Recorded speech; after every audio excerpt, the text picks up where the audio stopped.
Seguro. Si yo le dijera, ¿hay alguna área en su vida en que usted no está contento o contento? ¿Qué diría? Hoy vamos a hablar sobre el contentamiento.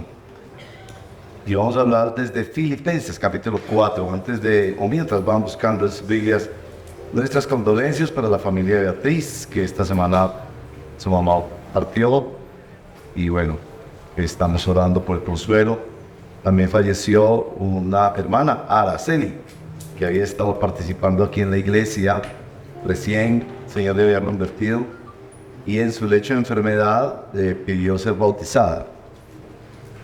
Y los ancianos ya estaban cuadrando toda la logística para ir hasta su casa y bautizarle allí, y falleció, pero se fue con el Señor. Y agradecerle a todas las hermanas que estaban tan lindas acompañándola. Es tan bonito cuando vemos ese cuidado de los unos a los otros en momentos así. Pero bueno, también nuestras condolencias extensivas a su familia. Dios les fortalezca. Filipenses capítulo 4, vamos a leer del verso 10 al verso 23 y hoy terminamos nuestra serie Ciudadanos del Cielo. Y el lema de esta serie ha sido: los mejores ciudadanos de la tierra son los ciudadanos del cielo. Y espero que a través de Filipenses hayan entendido por qué esto es así. Porque cuando tú no tienes una esperanza que no está basada en cosas materiales, ni en otros seres humanos, ni esas cosas, uno es más libre para no dejarse aplastar por las dificultades, guerras y problemas que hay en este mundo, pero tiene mayor esperanza también para hacerlo mejor y mostrar la gracia y la gloria de Dios en esta tierra, sin idolatrar ni dejarse gobernar por las circunstancias. Así que Filipenses termina precisamente con eso, y les ruego que pongan su atención especial en los versos 10, 11 y 12 de Filipenses, porque este último pedazo del libro de Filipenses tiene esa característica que Pablo, a manera de ejemplo, como ya ha venido diciendo, que él se pone como ejemplo humildemente como un servidor de Cristo, él en los versos 1, 11 al 13, digamos que derrama allí la teología que quiere compartir, y lo que hace es que los textos anteriores y posteriores pone como un marco de referencia, como verán al final. Es un texto precioso. Entonces abran sus Biblias y les animo mucho a traer su Biblia a la iglesia. En el capítulo 4, verso 10, leeremos en el nombre del Señor. Me alegré grandemente en el Señor de que ya al fin han reavivado su cuidado para conmigo. Eso está Pablo hablándole a los filipenses. En verdad, antes se preocupaba, pero les faltaba la oportunidad. No que hable porque tenga escasez, pues he aprendido a contentarme cualquiera que sea mi situación. Sé vivir en pobreza y sé vivir en prosperidad. En todo y por todo he aprendido el secreto, tanto de estar saciado como de tener hambre, de tener abundancia como de sufrir necesidad. Todo lo puedo en Cristo, que me fortalece. Sin embargo, han hecho bien en compartir conmigo en mi aflicción. Ustedes mismos saben, Filipenses, que al comienzo de la predicación del Evangelio, después de que partí de Macedonia, ninguna iglesia compartió conmigo en cuestión de dar y recibir, sino solamente ustedes. Porque aún a Tesalónica enviaron dádivas más de una vez para mis necesidades. No es que busque la dádiva en sí, sino que busco fruto que aumente en su cuenta. Pero lo he recibido todo y tengo abundancia. Estoy bien abastecido, habiendo recibido de Epafrodito lo que me han enviado. Fragante aroma, sacrificio aceptable, agradable a Dios. Y mi Dios proveerá a todas sus necesidades, conforme a sus riquezas en gloria en Cristo Jesús. A nuestro Dios y Padre sea la gloria por los siglos de los siglos. Amén. Saluden a todos los santos en Cristo Jesús. Los hermanos que están conmigo los saludan. Todos los santos los saludan, especialmente los de la casa de César. La gracia del Señor Jesucristo sea con el espíritu de ustedes. Amén. Esta es la palabra del Señor. Oremos. Señor, todos nosotros tenemos áreas de nuestra vida donde hay descontento. Y no queremos ser gobernados por el descontento. Enséñanos el secreto, danos la fuerza. Dale la fuerza a este siervo y el discernimiento para compartir la palabra. Que sea en la actitud de Cristo y en el compromiso de la fidelidad en la enseñanza bíblica. Toca nuestros corazones allí donde necesitan ser tocados. Te lo pedimos en el nombre de Jesús. Amén. Bueno, en la introducción voy a hacer 2 comentarios. Entonces no va a ser una bonita introducción. Primer comentario. Hay 2 tipos de contentamiento. Hay un tipo de contentamiento que podríamos llamar natural. Y hay un tipo de contentamiento que debemos llamar sobrenatural. Y nuestro texto creo que nos enseña el valor del uno, pero sobre todo la gloria del otro. Y este texto creo que nos ayuda a relacionarlos los dos. ¿Qué es el contentamiento natural? El contentamiento natural es el que aprendemos en la casa. Y se ejemplifica por una señora que es amiga de mi mamá. La señora mayor que mi mamá, pero que con frecuencia la visita. O la visitaba, no sé, recientemente mucho, pero la vi. Y ella, mi mamá, pues cuando la visita le ofrece cualquier cosita para comer. Entonces, por ejemplo, si le dice, hermana, que se come un arrocito. Mi mamá le da el arrocito. Y la señora cuando termina, que es una hermana de la fe preciosa, la hermana, cuando termina de comer el arrocito le dice a mi mamá, ay, doña Teresa, este es el arrocito más delicioso que yo me he comido en la vida. La cosa es que eso hace con todo lo que mi mamá le da. Si mi mamá le da una arepita, ay, doña Teresita, esta es la arepita más deliciosa que yo me he comido en la vida. Y si le da un huevo también. Hasta un vaso de agua. Estábamos un día en la casa y mi mamá le ofreció, pues llegó la hermana agitadita, cansadita, hermana, le doy un vasito de agua, ay, hermana, y se lo tomó. Ay, hermana, este es el vasito de agua más delicioso que yo me he tomado en la vida. Y uno se pone a pensar, y hay mucha sabiduría en eso, ¿no? Y eso es el contentamiento natural. Es algo que en la casa nos enseñan, que nos enseñan a agradecer, a estar satisfechos, a disfrutar, a ser positivos. Mamá y papá nos enseñaban a que cómase lo que le pongan por delante de la casa y se disfrute. Y sí nos enseñaron en la casa que si del cielo te caen limones, aprende a hacer limonadas y acabamos de tripas corazón. Eso es el contentamiento natural. Y el contentamiento natural está enmarcado en una frase que me parece muy sabia, que dice así: bienaventurado el hombre que desea lo que tiene. Y muy importante el contentamiento natural. Pero en este texto, Pablo está hablando del contentamiento sobrenatural.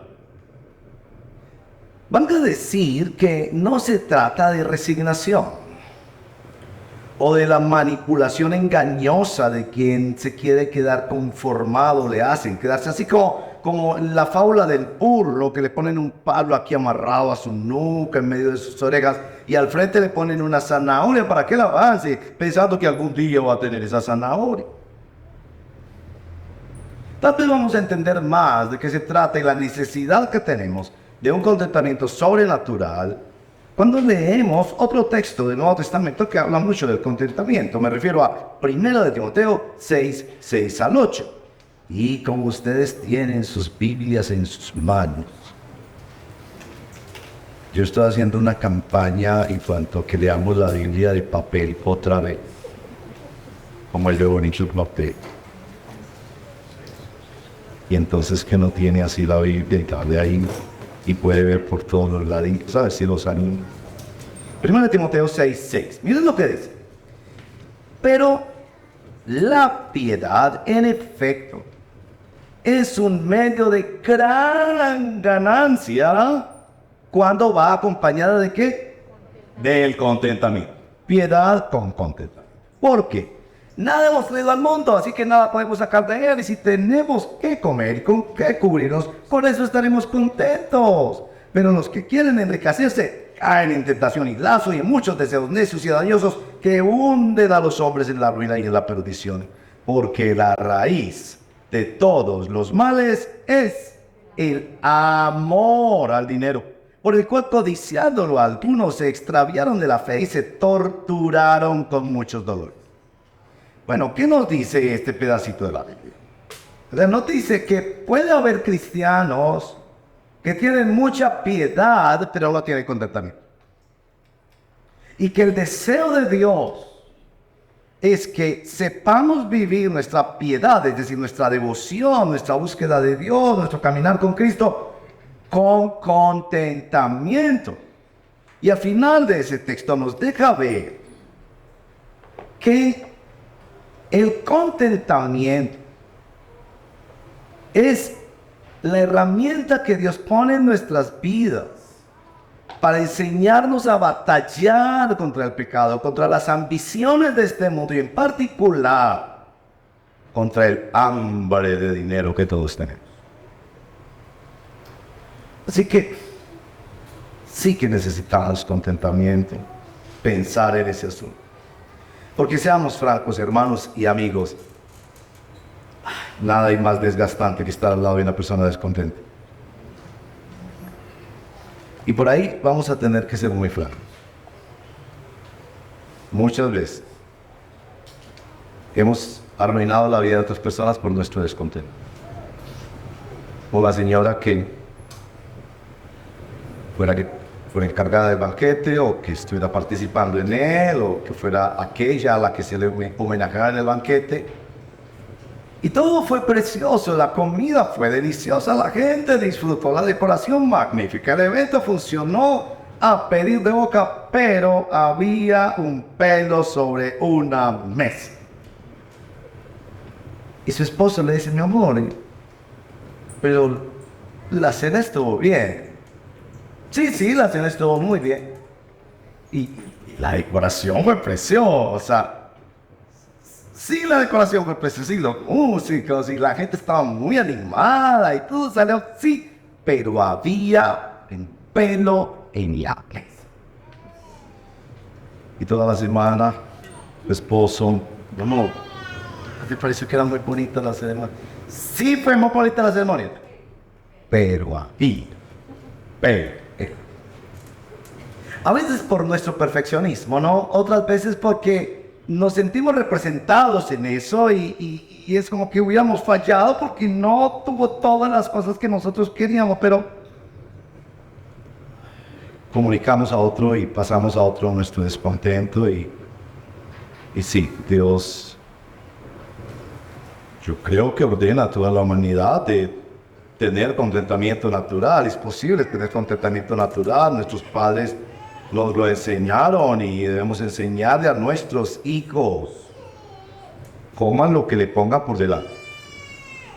A menos pues que sea una cosa envenenada o qué sé yo, pero y dé las gracias y disfrútelo y encuéntrele el lado amable. Y hay tantas personas y las mamás que son expertas en la cantaleta. Dios bendiga a las mamás porque necesitamos la cantaleta. Nos recuerdan una y otra vez cuando nosotros rechazábamos alguna sopa, ¿no? Y cuántos niños en África. ¿Cuántos niños en África, mejor dicho, correrían 20 kilómetros por una sopita de esas? Pero bueno, sí, mamá, yo me voy a tomar la sopita. Y así aprendí. Pero también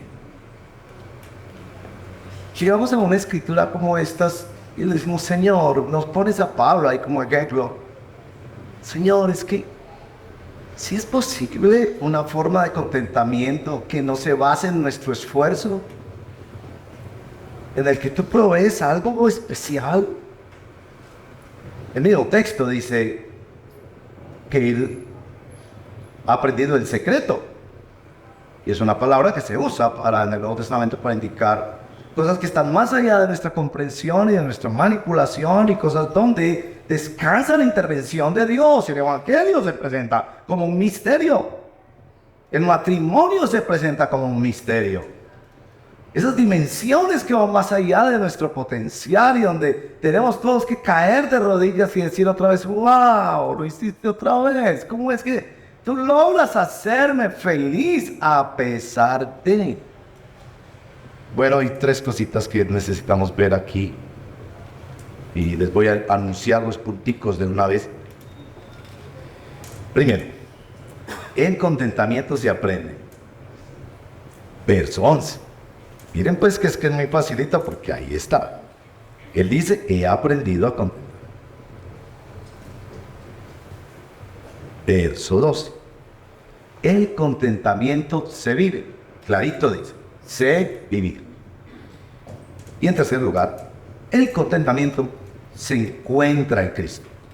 Hay una fuerza que Cristo nos da, y veremos cómo la da y en qué contextos, cómo lo hace. Primero, el contentamiento se aprende.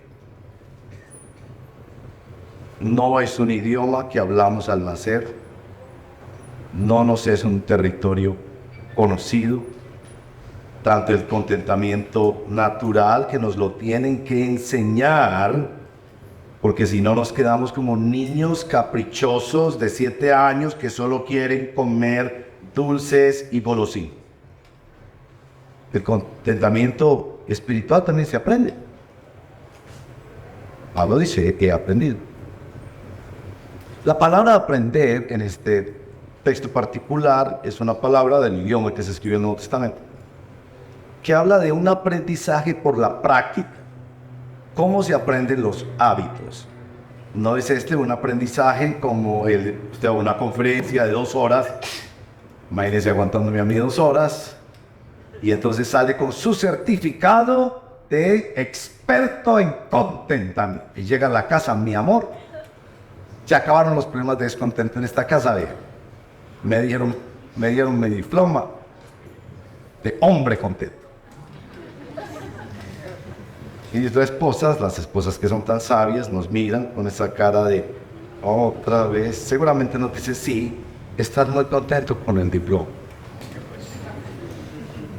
Es un hábito que se aprende practicando, como aprendimos los hábitos. Dicen que, pues he leído de eso, ¿no? Que si usted introduce una conducta en su vida, sistemáticamente, a las 25 veces de haberla hecho sistemáticamente, se vuelve un hábito que usted ya va a necesitar. Si quiere, lo practican, por ejemplo, haciendo su devocional, cosas por el estilo. En este caso, es un hábito, como aprendimos a lavar los dientes. 2 o 3 veces al día nos lavamos los dientes. Y llega un momento en que no somos capaces de salir a la calle o de avanzar en el día si no paramos, si no lavamos los dientes. A eso se refiere. Es un aprendizaje a través de la práctica. Ahora, ¿dónde se da esa práctica? Nuestro texto dice claramente: he aprendido a contentarme. Nota la forma en que se hace la frase: he aprendido a contentarme. Él no dice: he aprendido a que la gente me tenga contento. Eso no es lo que dice. O he aprendido a que los demás me complazcan para que yo no muestre mi descontento. No, señor. He aprendido a contentarme. Hay como esto, que es una disciplina espiritual a propósito, que aparece mucho en los salmos, es que los cristianos aprendemos a hablar con nosotros mismos. A veces somos extremadamente crueles con nosotros mismos.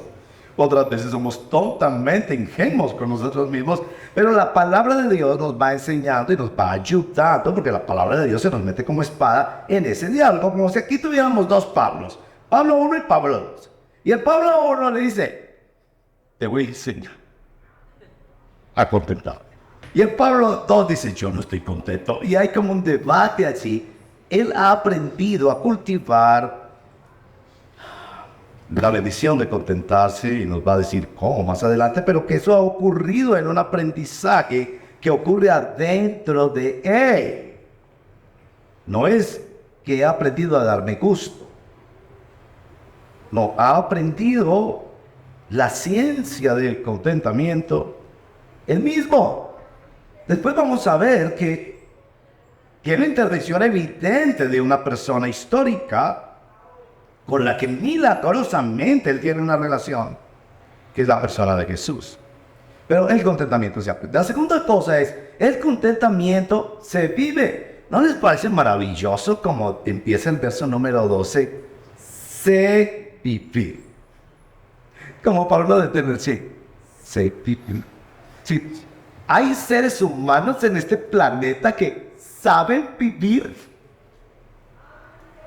en medio de estas guerras tan atroces y despiadadas, en medio de la corrupción tan nefasta que ha caído sobre nuestra tierra, en medio del chisme, de la vanidad, de la mentira, de tantas cosas.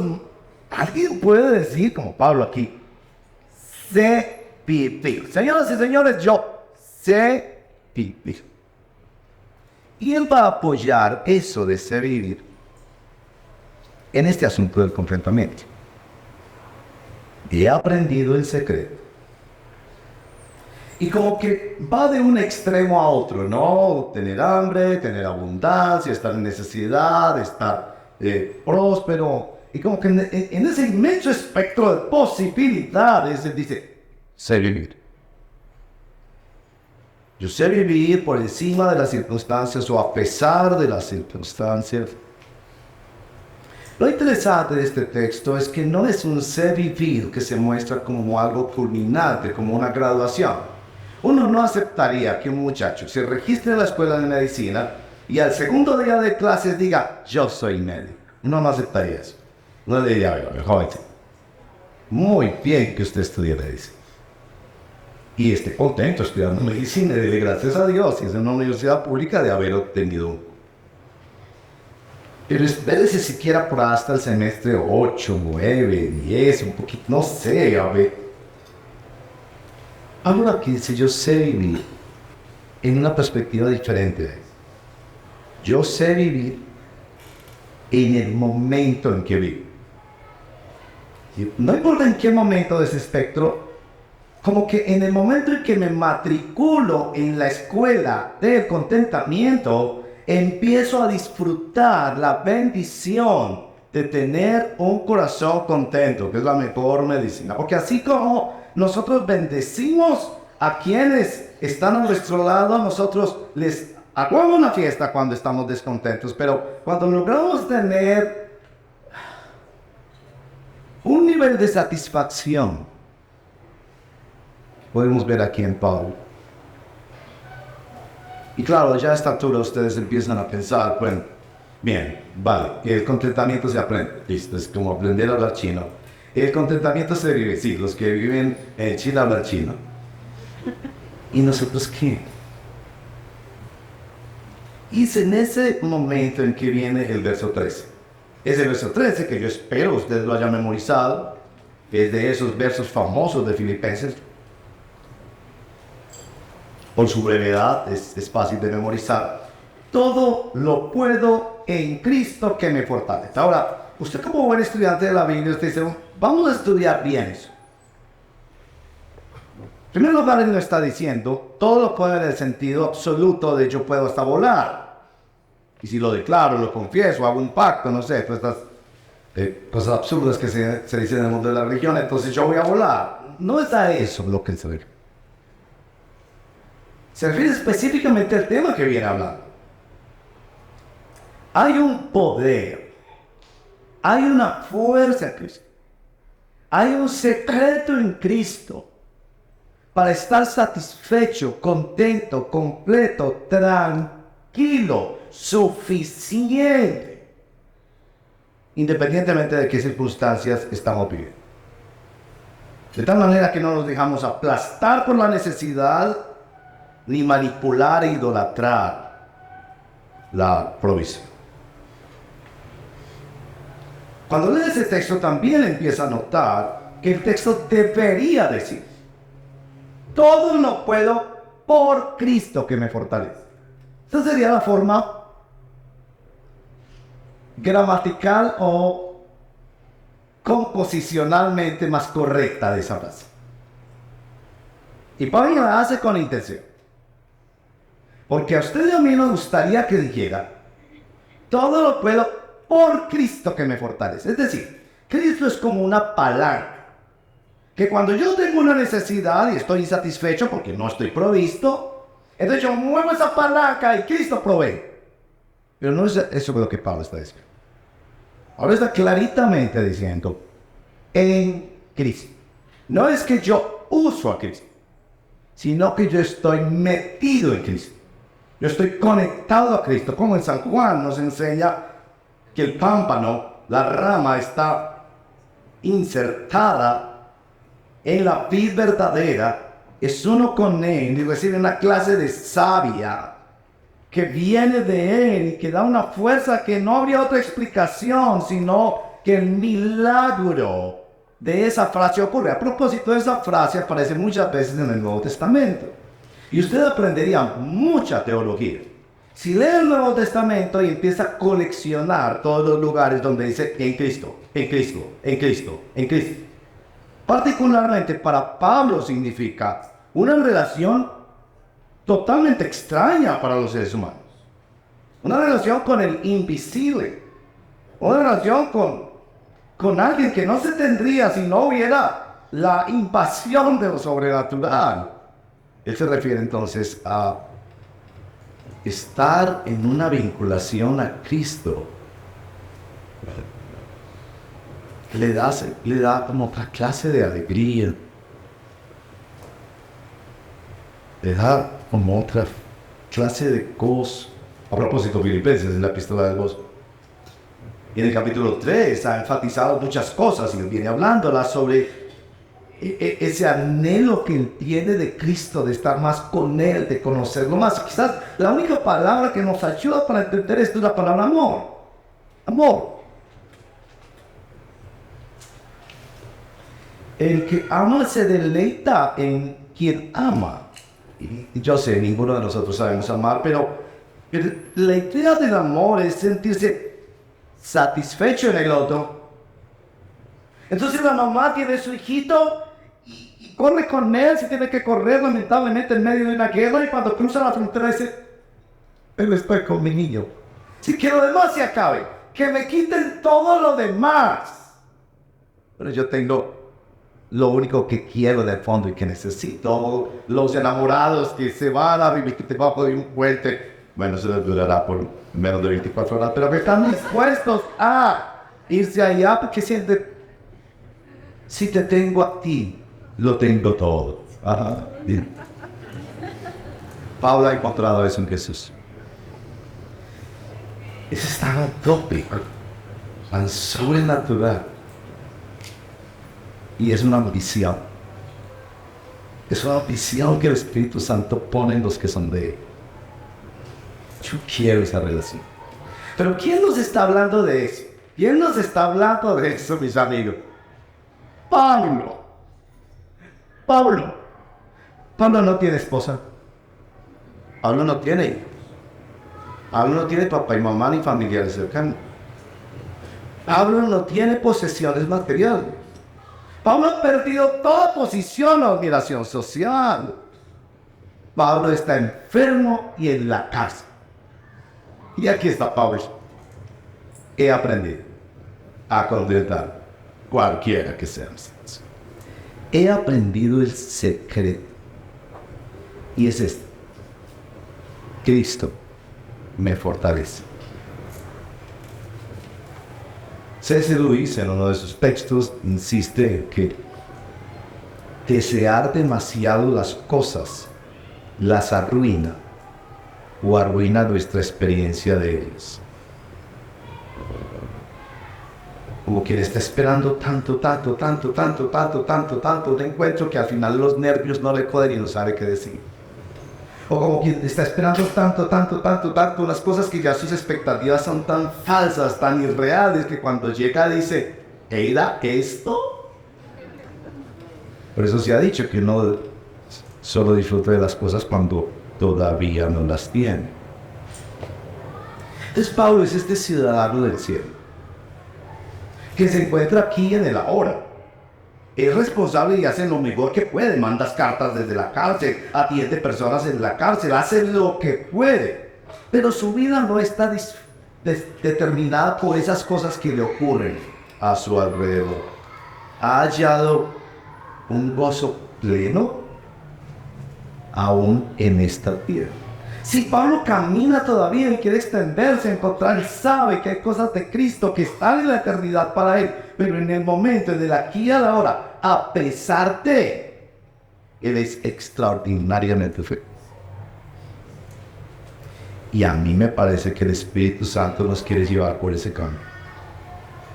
Entonces lo que Pablo ha hecho en los alrededores de este texto es tapizar los alrededores de este nudo teológico de los versos 11 al 13, con lo que yo llamaría que son los instrumentos de Cristo para nuestro contentamiento temporal en conexión con nuestro contentamiento eterno.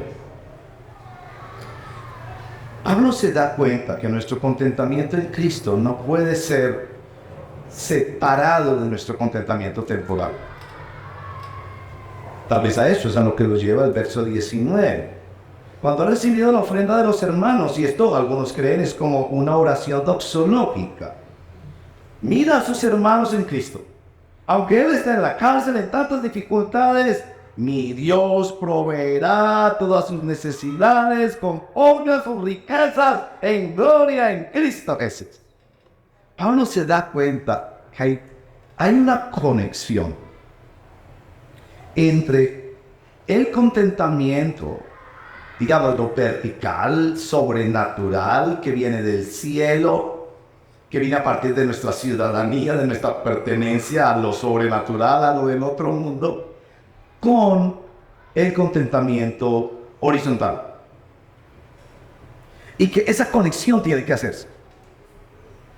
Pablo no está pensando en que su contentamiento lo va a llevar a una época medieval, donde irían a un monasterio, se apartarían del mundo como monjes de claustro, monjas de claustro, y se quedarían solamente cantando y haciendo un servicio religioso, apartados del mundo. Pablo entiende que es necesario conectar el contentamiento natural con el contentamiento sobrenatural.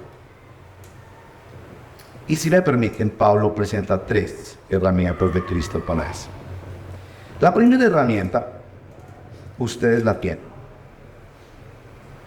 Y la tienen aquí mismo, ahí al lado. Solo que la usan muy poco.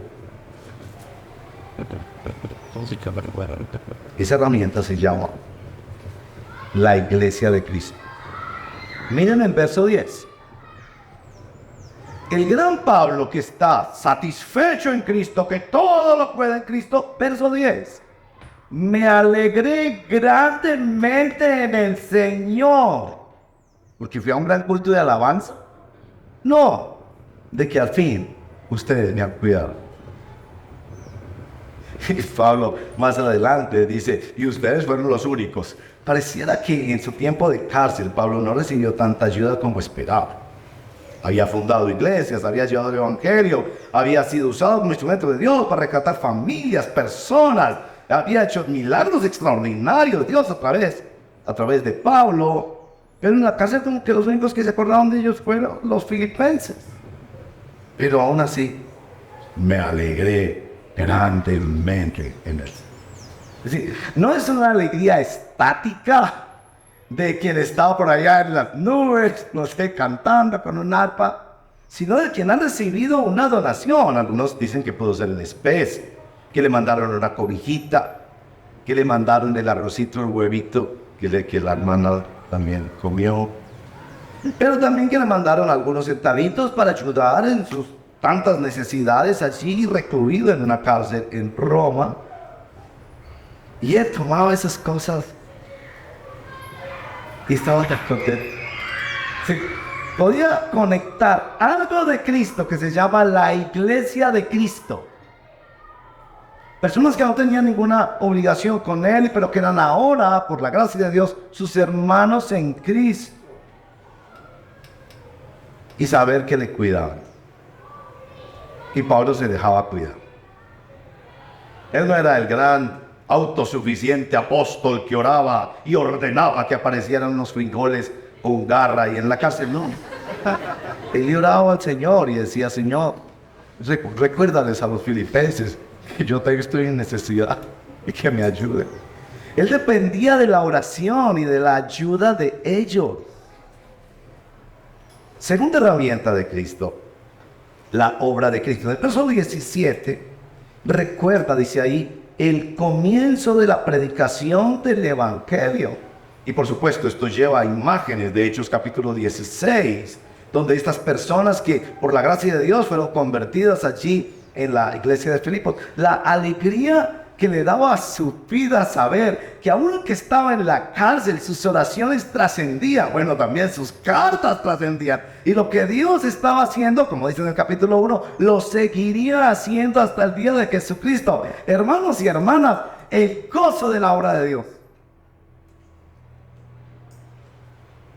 Cuando oramos, cuando evangelizamos, cuando vamos a un rebaño, cuando nos unimos a otros que están sirviendo y mostrando el amor de Cristo a los que lo necesitan en palabras y en buenas obras. O que nos une a la historia de la Iglesia Universal. ¿Sabía que esa es una de las doctrinas más importantes para los bautistas?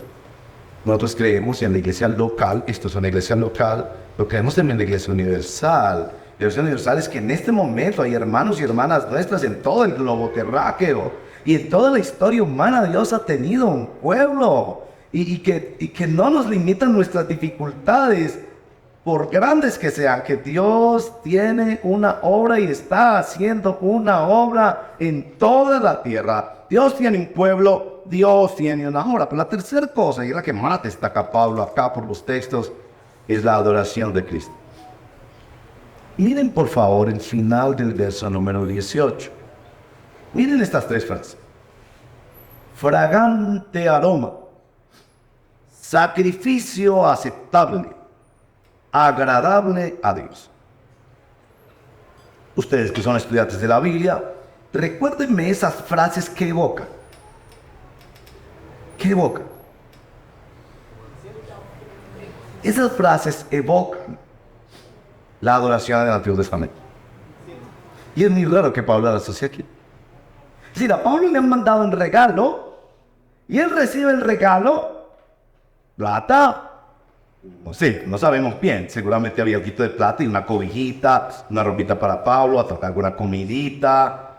Él recibe eso y dice estas tres frases: fragante aroma, sacrificio aceptable, agradable a Dios. Ahora, usted está de cumpleaños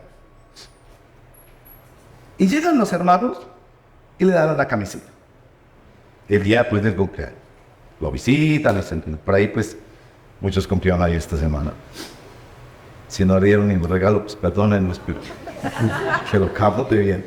Entonces, recibe este regalo y usted recibe el regalo y dice: fragante aroma, sacrificio aceptable, agradable. No, usted lo dice. Usted dice: ay, qué camisa tan linda, me la voy a estrenar el domingo. Ay, puede ser que alguien me regale los pantaloncitos, porque es que uno se da camisita solo. Porque Pablo responde así. Pablo piensa que lo que hacen los hermanos unos por otros es ante todo adoración a Dios. Y eso es muy importante, sobre todo en esta generación, que adoración se ha vuelto algo estético. Y yo no digo que no es importante levantar nuestras manos y cantar. La música tiene esa cosa tan extraordinaria para expresarnos y cantarnos unos a otros y recordarnos las verdades del Evangelio cuando cantamos. Pero para Pablo la adoración es cosas que se hacen por otros.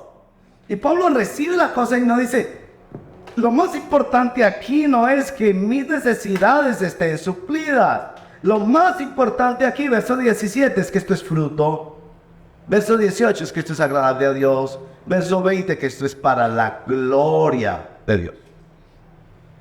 Pablo tiene su mente proyectada en la adoración a Dios. Hermanos y hermanas, que entendiéramos eso. Veríamos hasta nuestros sufrimientos como olor fragante, sacrificio aceptable, agradable a Dios. Dios, permitiste que yo pasara por este trabajo tan difícil, por estos compañeros, por estos vecinos, esta familia, este esposo, esta esposa. Señor, esto es adoración para ti, porque mi enfoque no es mi gloria, sino que Jesucristo sea el centro, que Él sea adorado, porque mi vida es más feliz y más satisfecha cuando Dios es el centro, cuando Él es el adorado y no yo ni nadie más en este plano. Así que sí hay recursos de Dios para conectar nuestro contentamiento natural con el sobrenatural. Sí hay gente de Dios, obra de Dios, propósitos de Dios para conectar esta necesidad de nuestra alma de estar tranquilos, satisfechos, completos, contentos. Sí hay recursos de Dios para derrotar el descontento que vinagra tanto nuestra vida. Bueno, ¿cómo lo aplicamos? Lo vamos a aplicar con un capítulo de la Biblia, a ustedes va a parecer muy raro. Primera de Samuel capítulo 1. Primero de Samuel capítulo 1 relata la historia de una pareja descontenta. Nos aparece en la escena, en primer lugar, una mujer muy descontenta. Se llama Ana. Es una preciosa mujer de Dios, pero está muy descontenta. Desde niña, su sueño era abrazar a un muchachito, tener un hijo. Y el texto claramente dice, Dios no se lo dio. Y encima de todo hay otra señora por ahí en la historia que se lo recuerda todos los días. Y ella sí tenía muchachitos agradables. Tiene una muy buena casa, tiene su esposo muchos recursos materiales, es creyenta pero vive descontento. Y como pasa con el descontento es muy contagioso. Entonces ella comparte generosamente el descontento con su esposo. ¿Qué puede hacer su esposo? Le da una doble porción, la honra, la hace respetar, la protege, le da todo lo que necesita, pero él no puede producir niños. Y él vive tanto descontento. Que entonces viene el verso 8 de ese capítulo primero. Que a ustedes les parece muy rara esa frase, pero me entenderán, no es tan raro. El esposo le hace 3 preguntas, esta es la tercera pregunta. ¿No te soy yo mejor que 10 hijos? ¿Cuántas mujeres quisieran tener un hombre que se desvive en darte gusto? Y si no tienes hijos, pues no tienes hijos, yo no soy el culpable, no soy yo mejor que 10 hijos. Y yo sé, ustedes han leído esa frase y han pensado, uy, ese señor que se llamaba Elcana, ella es como así. Pero así es decir, esto es lo que hay y yo estoy haciendo mi mejor trabajo. Bueno, Dios en su misericordia les quita ese descontento dándoles un niño. ¿Y qué niño? Samuel, uno de los personajes más extraordinarios de la Biblia. Profeta, sacerdote, líder político de la nación, un hombre maravilloso que ayudó en la historia de Israel como muy pocos lo hicieron. Lo extraño de la historia es que ellos reciben el niño y a los 3 años lo devuelven. Ya ver, ustedes mujeres me van a entender bien. ¿Usted qué prefiere? ¿No tener un niño? y asimilar esa tristeza. O tener el niño y a los 3 añitos ir y entregárselo al Señor para verlo solo una vez al año. Solo una vez al año lo ir. Y bueno, no puedo explicarles por qué totalmente, porque pues les quito el elemento sorpresa que van a tener esta tarde cuando lleguen a la casa a leer Primera de Samuel. Pero tiene que ver con toda esta historia del pacto de Dios con Israel. Y cómo Dios les muestra que finalmente Él es el único que los sacia.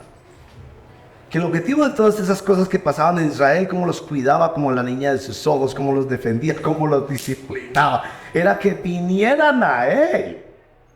No era que le obedecieran en las leyes, Él sabía que no iban a obedecer en esas leyes. Era que vinieran a Él, que Él fuera su perla de gran precio, su especial tesoro, lo que Pablo describe de sí mismo en el capítulo 3 de Filipenses. Ellos descubrieron que lo más importante en la vida no era un niño, por precioso que fuera ese niño, que llegó a ser un hombre extraordinario. Devolvieron lo que pensaron que era la satisfacción, el gozo y el contentamiento de sus vidas. Es muy interesante porque la oración de Ana, que inspira después a la Virgen María en su oración previo al nacimiento de Jesús, es que Ana tiene esto, y ese es el nombre de Samuel. Dios, oye, Dios me oyó. Y eso de Dios me oyó es más importante que el niño. Porque es Dios. Es Dios quien le puede acompañar durante toda su vida. Y por eso en el verso 19 ora con esa doxología. Mi Dios suplirá. Y por eso es que en 2 Corintios 12:9 dice: bástate mi gracia, porque mi poder se perfecciona en tu debilidad. Bástate mi gracia, que en otras palabras es: yo soy más importante, dice Dios, que todo lo que yo te pueda dar. Y esta pareja nos da esa lección histórica. En medio de las cosas confusas de su época, devuelven la bendición para afirmar que lo más importante en su vida no es la bendición de Dios, sino en Dios, de la bendición que les ha dado favor y misericordia. El Dios que oye, que está con ellos. Porque aunque tú no lo creas, tu hijo, tu hija, tu esposo, tu mamá, lo que sea en tu vida, tu fortuna no va a estar contigo siempre. Entonces, si tú no eres todavía un creyente, si el Espíritu Santo no ha aleteado en tu alma para que vengas a Cristo, ven a Cristo con esta perspectiva. Él es quien satisface el alma. No hay nadie que te va a satisfacer con Él. Y cuando tú no lo tienes a Él, tú arruinas las demás relaciones con tu descontento. Porque tratas de hacer que las demás personas a tu alrededor sean Dios para ti. Por eso Luis decía: arruinamos las cosas cuando las deseamos demasiado. Cuando Cristo viene a tu vida, las cosas se ponen en orden. Y llega el único que satisface verdaderamente tu corazón y tu vida. Entonces, los que ya seguimos a Cristo, debemos de escuchar la voz del Señor que nos muestra cómo nuestro descontento señala que estamos dándole la espalda al verdadero amor de nuestra vida. Y que estamos buscando plenitud donde no la hay, satisfacción donde no la hay. Y hemos de volver otra vez a Él, arrepentidos, a volver a creer en Él y volver a invitarlo a ser el centro de nuestra vida.